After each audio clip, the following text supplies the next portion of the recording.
Welcome to Mrs. E English Skills. I'm Mrs. E and today we're looking at report writing. What is a report? A report is a structured, formal document created to provide information and give recommendations. You need to use formal language throughout, and you can check out my video regarding this in my channel. It is usually produced following an investigation, and it presents findings and draws conclusions based on factual information, which ensures that it's an objective interpretation rather than a subjective. Objective means not influenced by personal feelings or opinions, whereas subjective is the opposite. So how do we format a report? Well, the format needs to be clear and uncomplicated to make it as clear as possible for the reader. There will be a main title and subheadings throughout to help the reader navigate the report, as there might be a certain section that they need to find rather than having to read the full report. So let's have a look at these titles and the subheadings. So your main title is what it's about, a brief statement that indicates what the report is about. Then you will have an introduction, a procedure, findings, conclusions, and finally recommendations. And we'll look in more detail at each one now. Let's look at a sample question to help us. Imagine you work at a local council and have been asked by your supervisor to investigate a busy road in the community and write a brief report. He is particularly interested in whether you think a traffic calming measure, such as a pedestrian or zebra crossing, is required. Your task is to write a report, and the suggested word count is 150 to 200 words. So let's look at the key parts of this question. We are to investigate a busy road in the community. We're not given the name of the road, so that's something we will have to come up with ourselves. And we need to make it clear whether we think a traffic calming measure should be put in place.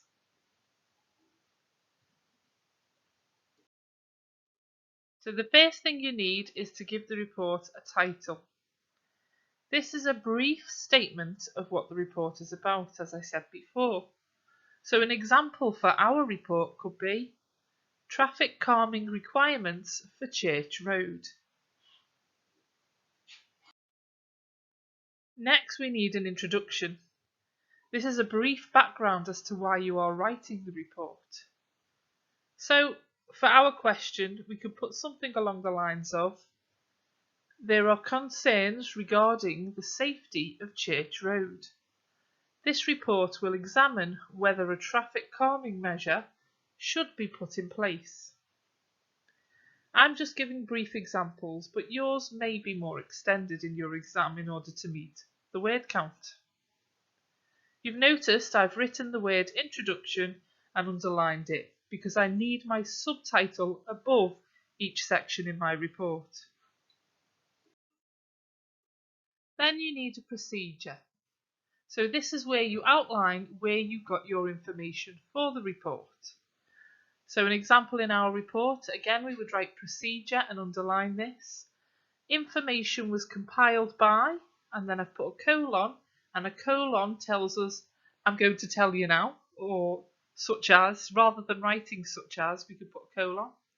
Gathering police figures for the number of accidents on Church Road in 2020, 2021 and 2022.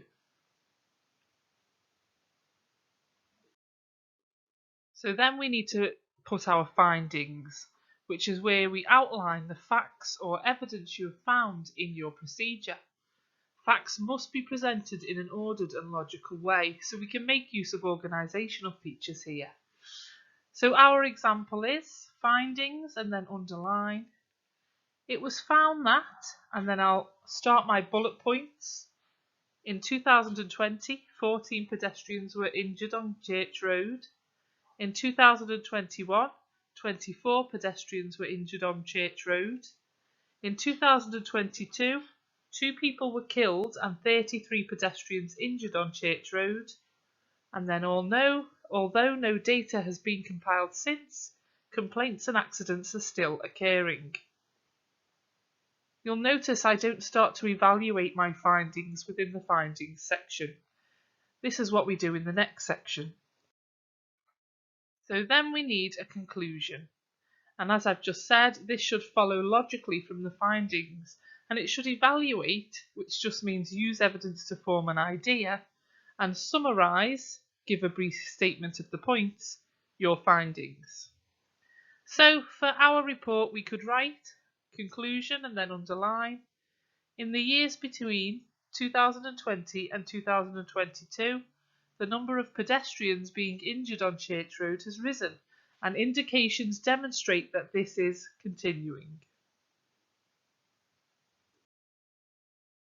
Then we will need our recommendations. So this is where we suggest what should happen next. Look back at your introduction and your conclusion to help you write this.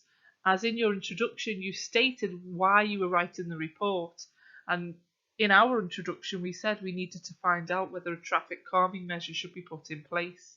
So our recommendations should fall in line with that, and then our conclusion will give us the evidence to back this up. So my example is, therefore I recommend that a traffic calming measure is installed on Church Road, preferably a pedestrian crossing.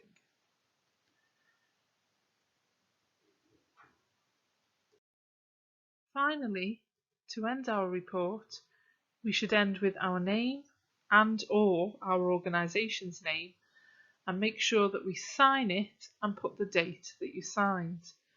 If you are completing this exam online, then you would just type your name and your organisation and the date. So our example here, we've got S. Thompson, and then underneath S. Thompson, Church Town Council, the 7th of the 2nd, 2023. And here we have our finished report. So it should look a little something like this. Obviously this is a very brief example and your sections will be slightly longer, but this just gives you a good idea what a report should look like. And the first thing an examiner will be looking for are those subtitles and those clear sections. Thank you for watching. I hope you've enjoyed this video. If you have, give it a like and don't forget to subscribe so you can check out all of my other videos to keep improving your English. There's lots on my channel uploaded, and there's quite a few more videos within this playlist for the Functional Skills Level 1 qualification. I'm Mrs. E, and I'll see you soon.